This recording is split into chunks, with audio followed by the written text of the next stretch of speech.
Hey there, Sharon Horne-Ellstrom here. Welcome to day 50 of our Supersize Your Business Annual Challenge. Today we're talking about confidence, of course. Confidence all this month. Why? Because it is foundational and so critical to us supersizing, building, and growing our businesses. Today our topic is confident body equals confident mind. Are they directly proportionate? In my personal experience, yes, they might not be for you. I've had challenges in my life, both physically and emotionally and mentally. I guess that's more than both.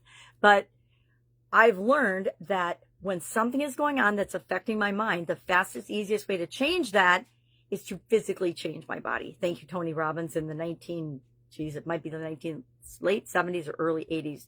I learned that on a late night infomercial and have stuck with me ever since. And I've had periods of my life where I was physically ill up to the point of having a sudden cardiac arrest and being in a coma. So I know that when something like that happens, when our physical body is exhausted or maxed out, our brain's not functioning on all, I say 12 cylinders, like 12-cylinder engines. I don't know if they even make those anymore. But we're going to look at today our physical health and well-being as it relates specifically to confidence. We need to know what impact our energy, our strength, our physical ability to do things, our stamina has to do with confidence and with our mindset about confidence. One thing about our mind is it runs everything. Our thoughts and our feelings and our beliefs actually run everything. If we believe we're not an exerciser and physical movement and exercise doesn't positively impact us, guess what? It's not gonna. Something's gonna happen. You're gonna try to work out and you're probably gonna get an injury because you believe that you're not the kind of person that exercises or moves their body.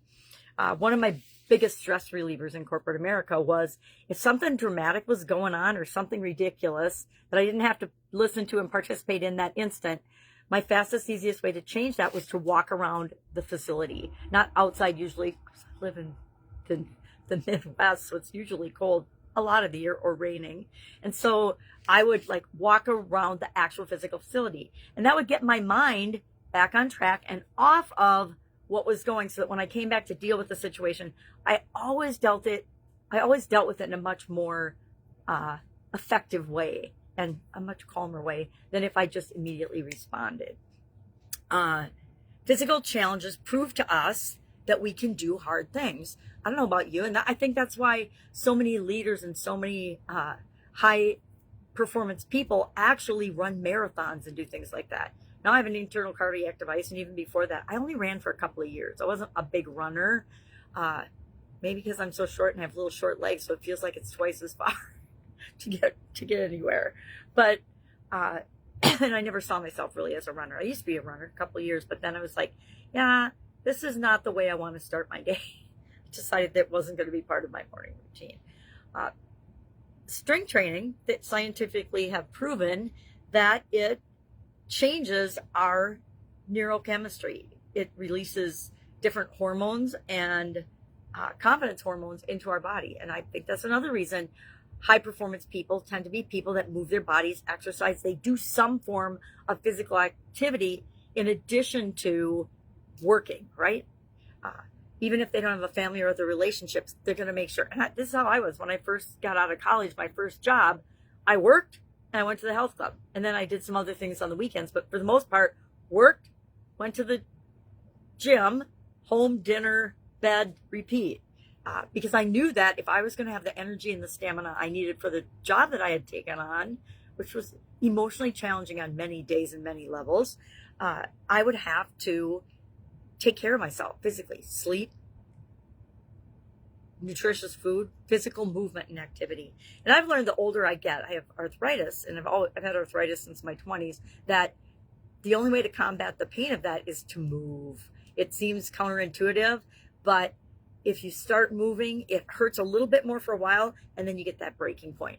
And so many people don't ever do the little bit of pain for a while to reach the success and the breaking point. It's like starting and running a business. So many people will do the hardest part starting, and then as soon as they have had X number of challenges, because everybody's got their own set point on that. Oh, I will try this 100 times until I get it to work. Or I will try this until I get it to work. I will try this 100 times, or I will try this 2 times.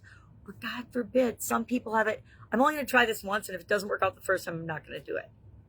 That, to me, is the number one reason businesses fail. The other thing is setting and achieving physical goals actually creates transferable confidence in other areas and aspects of our life. After my sudden cardiac arrest, I set a goal to exercise every day for 1 year. I told my family, I told my friends, and guess what happened? Every single person that knows me well laughed in my face.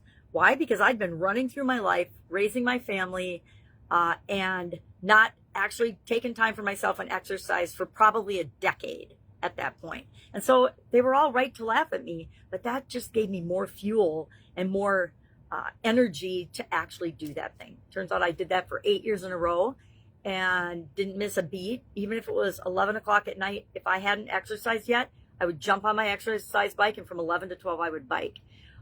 And then I had a physical challenge that literally I could not walk for like 3 weeks in 2017. And so for 3 weeks, I would do muscle stuff in bed, but I could not get out of my bed, hardly to go to the bathroom, much less exercise every day. But then I picked it up after that too. And now I actually let myself off the hook and don't exercise every day. So maybe that's my reflective question for today. What could I do that would make me feel unstoppable? Is there something? What is the one thing? What goal? Do you have physical goals? Do you have a gym membership? Do you work out? Do you exercise? If you do, awesome. Just push yourself a little harder today. If you don't, I encourage you to schedule it on. And I mean, schedule it into your schedule. If I don't schedule things into my schedule these days, they don't get done. So find the time and the activity that feels great to you and use it as a way to energize and give you more mental energy and focus so that you can feel more confident, because it is a tool just like all the other tools in our toolbox. It's why we have little things that we do physically before we get on stage and talk. I learned that from Tony Robbins too. I learned a lot from Tony Robbins. I've been following him since he was Anthony Robbins. That's how old I am. So what are we going to do today? I want you to put it in your schedule at least 3 times this next week. Set up time. You can make it how many? If you're not an exerciser, heck, just go outside and walk around for 5 minutes. Just move or do something. Strike some yoga poses. Do something that physically changes your body, and then see how it makes you feel afterwards. It always energizes me. I always think it's going to make me tired. I used to go for a walk at lunchtime every day when I was running the Italian food manufacturing business. I would just get out, get in the sunshine or the snow or whatever the weather was, and just take a walk down to what was called the dike. It's still called the dike. The end of the dike, which is an old, was the original river crossing on the St. Croix River for Hudson to the Minnesota border. And so now we have new bridges. All right. So any questions about this, please ask me. I'd love to hear your stories of how moving your body and increasing your physical activity increase your confidence. Those would be wonderful to share with one another. Go out, make it an awesome day. If I can help you in any way, just ask. If you would like access to the entire annual challenge and worksheets, and I've created a dashboard for daily tracking and to journal and do things like that.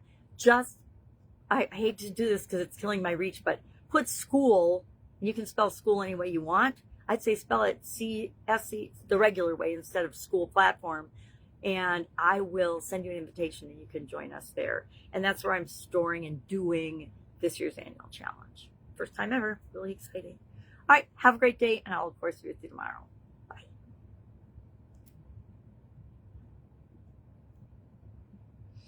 Slow connections at the end.